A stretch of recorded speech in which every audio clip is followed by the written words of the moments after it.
الحمد لله نستعينه ونستغفره ونعوذ به من شرور أنفسنا ومن سيئات أعمالنا. من يهده الله فلا مضل له ومن يضلل فلا هادي له. أشهد أن لا إله إلا الله وحده لا شريك له وأشهد أن محمدا عبده ورسوله الكريم. اللهم صل وسلم على نبينا وسيدنا المصطفى محمد وعلى آله وأصحابه أجمعين.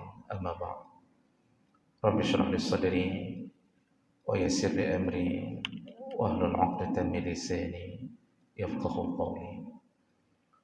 Segala puji bagi Allah, kemudian salawat dan salam pada Rasulullah, pada keluarga dan seluruh sahabat-sahabatnya.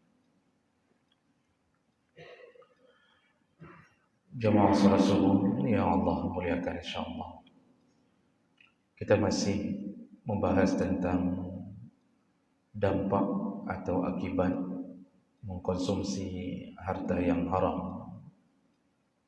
Di pertemuan kita sebelumnya, kita sudah membahas bahawa salah satu daripada efek memakan harta haram akan menimbulkan orang menjadi tidak sehat pada, dan itu terungkap pada kalimat Allah, yaitu ketika Allah mengatakan bahawa fa in tibna lakum an syai'in minhu nafsan fakuluhu hani'an mari'a. Kalau istrimu merelakan maharnya untuk engkau gunakan atau engkau makan, barulah engkau makan dalam keadaan hani'an mari'an. Makanlah dalam keadaan yang baik, baik sebabnya, mari'an, dan baik akibatnya. Ini jadi terindikasi bahawa kalau seandainya mahar tidak direlakan oleh isteri untuk kita makan, dalam tanda kutip kita gunakan, maka itu akan menjadi kebalikan dari itu. Tidak hani'an, tidak mari'an. Maka itu berlaku pada semua makanan. Kalau makanan itu didapatkan dari harta yang haram, maka dia menimbulkan perkara di dalam tubuh. Karena Allah tidak rida tubuh yang diciptakannya berkembang tumbuh dari harta yang haram. Baik, itu sekedar mengingatkan ulang. Kita lanjutkan berikutnya, dampak daripada memakan harta haram. Bila dilakukan secara massal, apabila suatu kampung, suatu daerah, suatu kota telah beramai-ramai tanpa ada yang mencegah memakan harta haram, mencari rezeki dengan cara yang haram, mereka mendapatkan hasil untuk menghidupi. Maka ketika itu terjadi secara massal, sungguh yang paling berbahaya adalah amalan itu atau perkara itu mengundang azab Allah Subhanahu wa taala. Jadi dampak daripada memakan harta haram itu mengundang azab Allah. Dan ini tersinyalir dari hadis Nabi sallallahu alaihi wasallam. Rasulullah sallallahu alaihi wasallam menyebutkan, "Iza taharatiz zina war riba faqad ahallu anfusahum bi'azabillah." Kalau seandainya zina dan riba telah merajalela, maksud merajalela tentu tidak ada lagi yang mencegahnya. Tidak disebut merajalela kalau masih ada yang mencegah. Ini kalau sudah sampai pada titik tidak ada lagi yang bicara, tidak ada lagi yang protes, tidak ada lagi penguasa yang peduli, bahkan penguasa pun terlibat dalam semua kejadian atau perkara yang haram. Ulama diam, ustaz, tengku, semua tidak ada lagi yang membicarakan tentang perkara yang haram itu, merajalelalah perbuatan haram. Dan salah satu yang paling kuat adalah zina dan riba. Kalau itu sudah merajalela, apa kena Nabi katakan? Ahallu anfusahum bi'azabillah.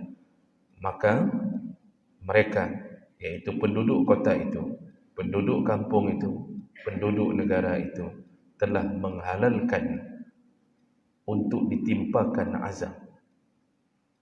Artinya mereka mengundang azab Allah SWT. Nah, ini yang perlu diwaspadai.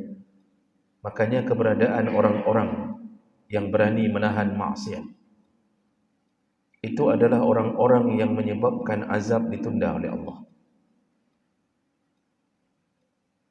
Kalau ada orang yang hari ini berani bicara vokal, kemudian mereka berusaha agar tidak merajalelanya satu maksiat, terutama urusan-urusan yang berhubungan dengan rezeki haram, walaupun dia nanti dibenci, walaupun dia dimusuhi, walaupun mungkin dia akan difitnah, bahkan mungkin dia akan dipenjarakan di dunia karena vokal bahasanya, dakwahnya keras, tetapi dia berusaha menghalang azab Allah. Hanya ketika semua sudah diam, azab itu turun. Ketika kita sudah tidak berdaya di atas maksiat, kita biarkan maksiat tanpa perlawanan, azab itu turun. Dan itulah yang terjadi dimanapun. Allah Subhanahu wa ta'ala itu mempunyai sifat pencemburu. Allah itu maha pencemburu. Kecemburuannya kapan terjadi? Ketika hambanya mendatangi perkara-perkara yang haram. Begitu kata Aisyah radhiyallahu anha mendengarkan dari Nabi sallallahu alaihi wasallam. Jadi jangan kira Allah itu senang dan suka kalau seandainya hambanya melakukan maksiat. Tidak. Allah Subhanahu wa ta'ala itu tidak membiarkan hamba melakukan perkara yang menurutnya hamba itu akan menjauh darinya. Makanya hadis Nabi sallallahu alaihi wasallam itu menyebutkan tentang bahayanya melakukan perbuatan haram, terutama dalam perkara mencari harta haram, yaitu mengundang kecemburuan Allah. Nabi sallallahu alaihi wasallam yang mengatakannya, hadis dari Mughirah bin Syu'bah, qala Sa'ad bin Ubadah, berkatalah Sa'ad bin Ubadah, "Law ra'aitu rajulan ma'a imra'ati la darabtuhu bis-sayfil musaffah, bis-sayfi ghairi musaffah." Jadi pada satu hari Mughirah mendengarkan Sa'ad bin Ubadah mengatakan, seandainya ada orang yang mendekati istriku, kata Sa'ad, atau berbicara dengan istriku, pasti akan kutebas batang lehernya dengan pedang yang pedang yang terhunus, kata si Sa'ad. Jadi didengarkan perkataan ini oleh Mughirah. Lalu Mughirah mengadukan kepada Rasulullah sallallahu alaihi wasallam. Fabalagha zalika Nabi sallallahu alaihi wasallam faqala. Lalu Rasulullah setelah diceritakan oleh Mughirah tentang reaksi Sa'ad. Jadi Sa'ad ini ternyata pencemburu. Dia mengatakan, kalau ada seseorang yang berbicara dengan istriku atau mendekati istriku, langsung kutebas lehernya dengan pedang. Jadi setelah disampaikan kejadian ini pada Nabi, maksud Mughirah, apa boleh begitu ya Rasulullah? Kita punya sifat cemburu begitu, boleh atau tidak? Apa jawaban Nabi jama'alakan Allah? Ata'ajabun min ghairati Sa'ad. Apakah kamu takjub? Apakah kamu heran dengan kecemburuan Sa'ad? La ana aghyar minhu. Sungguh, kata Rasulullah, aku lebih pencemburu daripada Sa'ad. Wallahu aghyar minni. Dan Allah lebih cemburu daripada aku. Berarti Nabi mengatakan cemburu itu penting. Apalagi cemburunya laki-laki terhadap istrinya, terhadap anak-anak yang dipeliharanya. Cemburunya seorang suami pada istrinya, dia tidak ingin istrinya melakukan maksiat. Dia tidak suka kalau istrinya joget-joget di depan TikTok. Kalau suami pencemburu dengan istri-istrinya dan TikToknya sekaligus, dihambur berdua. Tapi kalau suami sudah suka istri pakai celana ketat di luar rumah, suami senang kalau istrinya tampil seksi, maka suami itu diharamkan surga karena dia telah termasuk golongan dayyus, yaitu orang yang kehilangan rasa cemburu kepada istri dan anaknya. Jadi di sini Nabi ingin mengatakan bahwa Allah itu lebih pencemburu. Nah, kapan Allah itu cemburu datangnya?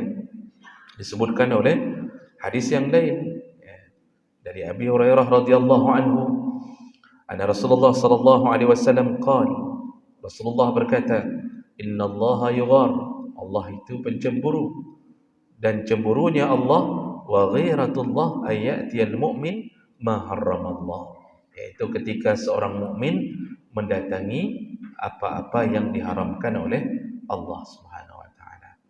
Nah, maka jemaah melakukan Allah Subhanahu wa taala, maksiat kita yang membuat Allah akan berikan azab, dan itu menunjukkan datangnya cemburu Allah adalah ketika kita mengkonsumsi, mencari rezeki dengan cara yang haram. Dari mana kita tahu? Tadi Nabi menyebutkan kalau zina dan riba telah merajalela. Dua perkara yang paling besar, zina, riba. Kalau kita bicara dalam judul kita ini, lihatlah tentang dunia riba. Nabi menyebutkan kalau zina dan riba telah merajalela. Dan bukankah hari ini riba telah merajalela? Dari 33 provinsi, Pak, itu cuma Aceh yang punya kanun untuk menahan riba. Yang lain mana? Teman-teman Riau itu cemburu ke kita, Pak. Bisa membuat kanun yang bisa membuat terjungkalnya bank-bank konvensional. Padang cemburu ke kita, Pak, yang bisa membuat suatu undang-undang untuk mengusir riba dari tanah Aceh. Dan ini tentu diusahakan oleh para pasukan di bawah bendera syaitan untuk mengupayakan agar riba ini kembali. Oleh para pebisnis-pebisnis yang tidak cukup persen kalau berhubungan dengan bank-bank syariah, mereka akan mengusahakan agar kembalinya konvensional sehingga mendapatkan persen yang banyak. Kalau mendepositokan uang mendapatkan bunga yang besar. Walaupun kita tidak bisa menghindari maksiat yang lain, walaupun setiap orang kita hari ini bahkan mungkin jatuh ke maksiat yang berbeda, tapi paling kurang kita telah mencoba untuk membuat Allah menghalangi azab, menunda azab kepada kita. Jemaah menekan Allah Subhanahu wa taala. Makanya mencari jalan haram menuju azab itu, mencari jalan-jalan menuju ke neraka, itu kadang-kadang kita tidak sadari dengan apa yang kita lakukan hari-hari. Sekarang riba itu tidak pada bank lagi. Nanti walaupun ada bank-bank yang berselimut dengan nama syariah, tapi masih berani melakukan transaksi riba. Tapi Masya Allah, jangan kita fikir hanya pada bank saja. Sekitaran kita banyak orang mencari rezeki dengan haram atau terjerumus ke dalam dunia riba. Saya sering kasih contoh, coba keliling pasar impres kita. Itu hampir merata pedagang ditawarkan oleh rentenir. Dan rentenir itu biasa datang dari provinsi tetangga. Itu banyak itu. Dan saya mengetahui beberapa personilnya. Itu mereka berkelompok, kerjanya meminjam-minjamkan uang kepada pedagang bawang, pedagang cabai, ditawarkan, Pak. Daripada menunggu lama-lama 100.000 per hari, tunggu sebulan baru 3 juta, itu pun dipotong kebutuhan anak dan istri. Maka ketika datang mereka menawarkan 5 juta, 10 juta, 20 juta, bapak mau ambil, nanti per bulan kami tagihnya sekian. Dan ketika ditagih melebihi daripada yang dipinjamkan. Semua hampir merata terlibat daripada riba. Bawa pulang wang itu, hidupkan anak dan isteri, biaya pendidikan, masukkan anak ke pesantren, lalu berharap anak jadi ulama. Pajanjut ke ulama, udip dengan peng haram, sekolah dengan uang haram. Padahal jualan saja dia hidup sebesar tapak kakinya, duduk sebesar punggungnya, pantatnya kalau bahasa kita apa. Itu saja dia hidup kumpul uang dengan keberkahan, insya-Allah dia bisa buat apapun dengan ridha Allah. Ini tidak, karena nafsu. Nafsu. Baru jualan setahun, nafsunya ingin beli mobil. Oh, dia dah demang jualan setahun pergi beli mobil. Lalu ditawarkanlah uang, jatuh ke dunia riba. Kalau ini merajalela, kepala pasar tidak ngomong apapun. Mungkin kepala pasar pun mungkin minjam juga. Lalu kemudian wali kota pun begitu.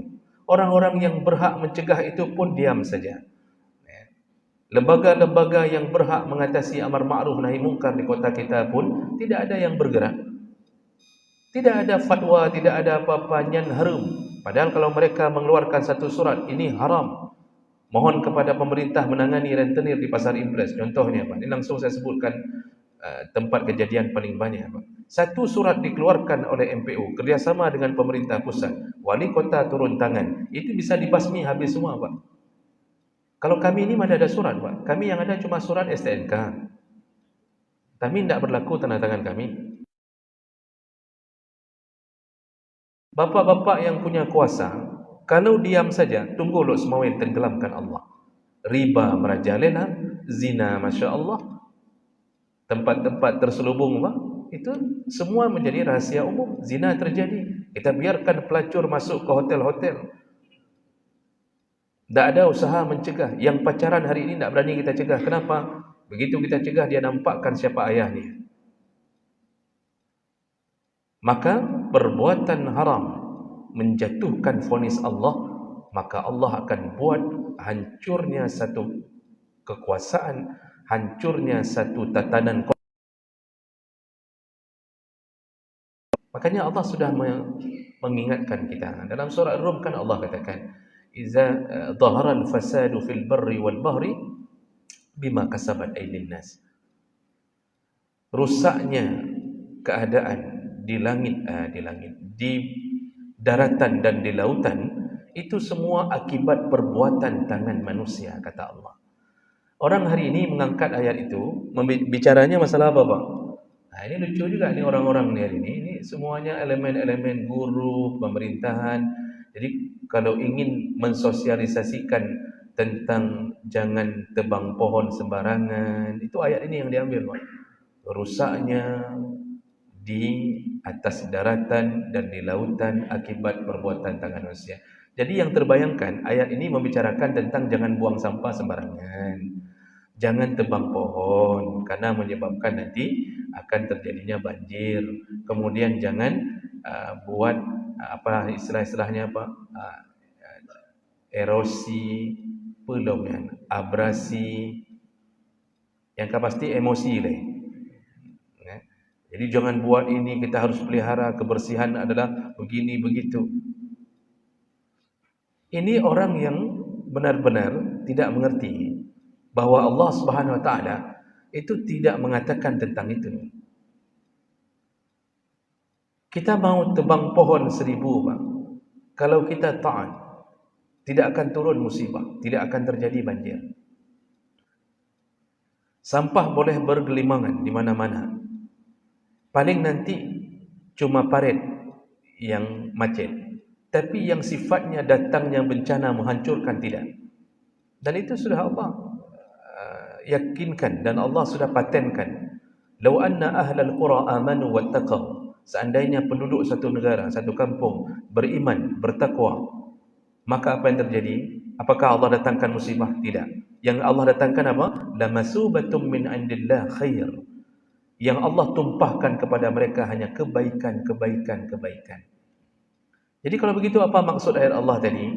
Maksudnya adalah ku rusakkan negaramu, ku hancurkan ekonomimu, ku pilihkan engkau pemimpin yang zalim, ku buat engkau hancur dalam banjirmu, tsunami ku datangkan. Kenapa? Engkau melakukan kerusakan. Apa kerusakannya? Maksiat kepada Allah Subhanahu Wa Taala. Ini yang menyebabkan Allah bengih. Bukan tebang pohon, Pak. Memang hukum tebang pohon dosa tidak? Mana ada dosanya? Kecuali itu pohon tetangga, Pak. Dari dulu Nabi dalam hadis menyebutkan ketika ada orang mengemis, Nabi mengatakan ambil kapak ini ambil kapak, tebanglah pohon, carilah rezeki, tebanglah pohon. Tentu pohon-pohon yang bukan milik orang. Tapi kalau illegal logging milik orang, tentu itu tidak boleh. Tapi itu dari sisi itu. Yang intinya bahwa bukan rusaknya keadaan kita gara-gara bruh. Nyan bruhnya kan buat obeti saja. Obeti apa bahasa Indonesia? Itu kan kecil sekali urusannya itu.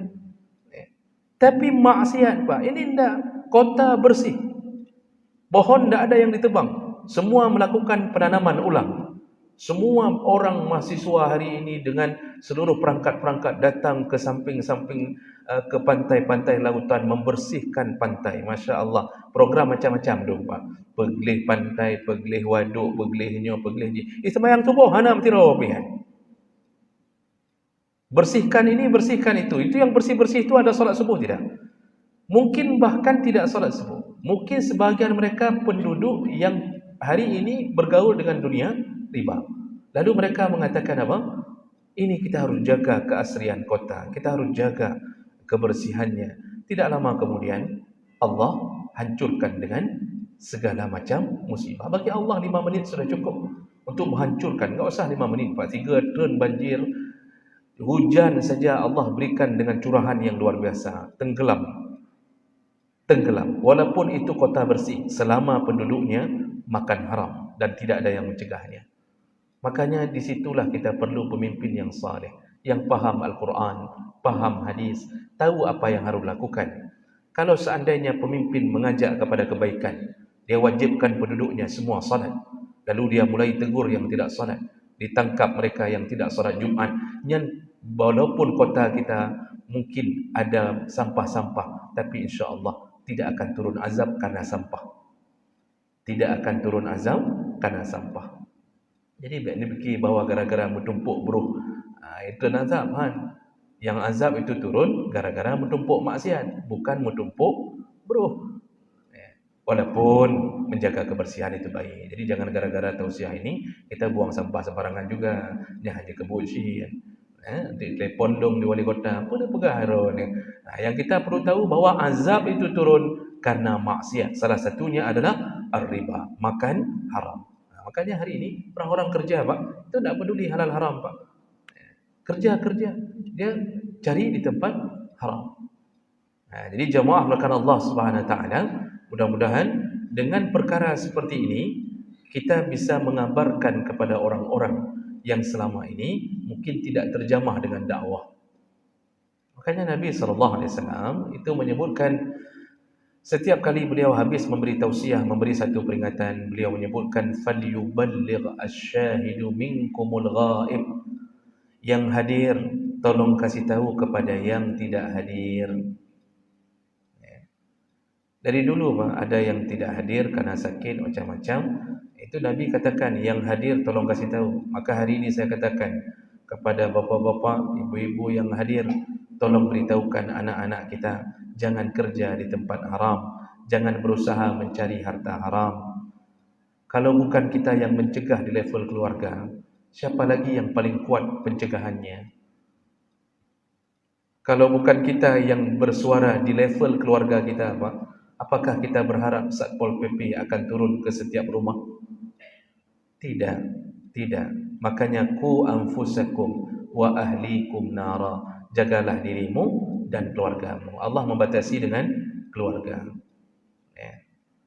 Allah batasi dengan keluarga. Karena kemampuan kita mendakwahkan dengan kuat, itu paling kuat di keluarga. Karena anak masih berfikir untuk melawan ayahnya. Anak masih mendengar ketika ibunya bersuara. Makanya cegahlah. Ini tidak kita pula yang mempromosikannya. Nah, Itu dah dibuka kerja nak.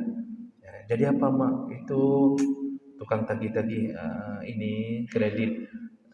Atau ada kerja tu sebagai apa mak? Sebagai rentenir. Oh, berapa gajinya?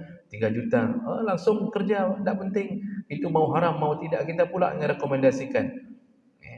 Lalu kemudian ketika diminta uang sogok, kita pula yang paling mudah memberinya. Mak katanya, ini kalau mau lulus disuruh bayar. Oh, tenang aja, kamu yang penting kamu tes lulus. Masalah bayar itu mamak yang akan jual sapi. Mamak yang akan jual sawah. Kakak pula jual sapi, jual sawah untuk sogok anak agar bisa anak diluluskan di tempat haram. Berapa but bangai yang sudah kita lakukan. Pertama, memberikan anak kesempatan kerja di tempat haram. Yang kedua, kita sokong dia untuk mendapatkan gaji haram. Yang ketiga, kita berikan dia sogokan agar dia lulus di tempat haram itu. Yang keempat, dia ketika sudah bekerja, maka dia membawa pulang harta haram ke rumah kita. Sejak saat itu yang dulu kita tidak pernah makan haram karena andalan kita cuma berkebun saja. Semenjak anak kita lulus tempat haram, dia lalu membawa rezeki haram ke rumah kita. Beli ikan, beli telur, beli beras, semua yang dibeli dari peng harumnya masuk ke dalam tubuh kita. Apa daya kita di hadapan Allah? Doa tidak diterima, sedekah menjadi dosa. Kan sudah kita bahas semua sebelum ini. Doa tidak diterima lagi semenjak ada secuil haram di dalam darah. Ubay naik je nebut jaro. Silahkan doa untuk apa saja. Minta di dunia hasanah, di akhirat hasanah. Ketika ada yang haram tidak diterima Allah doa itu. Dia langsung ditolak Allah. Karena Allah baik. Allah tidak mau doa yang keluar dari orang yang telah berselimut dengan yang tidak baik. Sedekah jadi dosa. Sedekah jadi dosa, bukan jadi pahala. Masya Allah. Maka orang hari ini Pak, tak peduli lagi dengan yang haram. Asal-asalan saja hidup, menunggu datangnya hari penghisaban. Mudah-mudahan ini bisa jadi renungan bagi kita untuk kita berhenti dari perkara-perkara yang menyebabkan turunnya azab Allah Subhanahu wa taala. Subhanakallahumma bihamdik asyhadu an la ilaha illa anta astaghfiruka wa atubu ilaik. Wassalamualaikum warahmatullahi wabarakatuh.